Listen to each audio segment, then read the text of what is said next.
नमस्कार,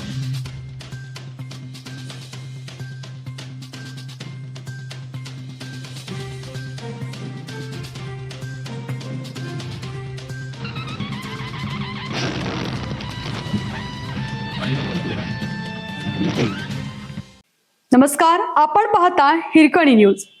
हिरकणी न्यूज प्रत्येक क्षण ताज्या घडामोडी आणि महत्त्वाच्या प्रत्येक बातमीसाठी नेहमी तत्पर.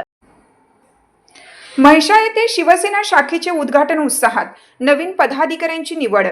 म्हैसाळ येथे शिवसेना शाखेचे उद्घाटन बुधवारी सायंकाळी 6 वाजता उत्साहपूर्ण वातावरणात पार पडले. यावेळी विविध मान्यवरांच्या उपस्थितीत शाखेचे उद्घाटन करण्यात आलं. तसेच नवीन पदाधिकाऱ्यांची निवड जाहीर करण्यात आली.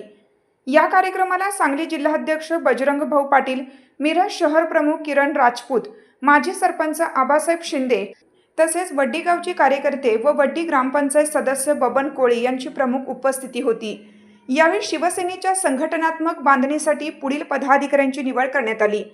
तालुकाध्यक्ष संदीप वनमोरे, उपतालुका अध्यक्ष रमजान कुटवाडे, मिरज तालुका झोपडपट्टी महासंघ अध्यक्ष रामदास कोरवी, शहर प्रमुख संतोषदादा केळीकेत, उपशहर प्रमुख लखन कांबळे, शाखा प्रमुख अनिल आवळे, उपशाखा प्रमुख रमजान फकीर.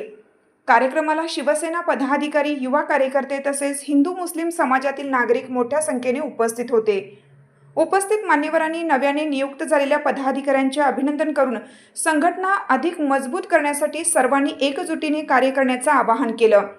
कार्यक्रम उत्साहपूर्ण वातावरणात संपन्न झाला असून म्हैसाळ परिसरात शिवसेनेच्या संघटनात्मक विस्ताराला या शाखेमुळे अधिक बळ मिळणार असल्याची भावना उपस्थित कार्यकर्त्यांनी व्यक्त केली.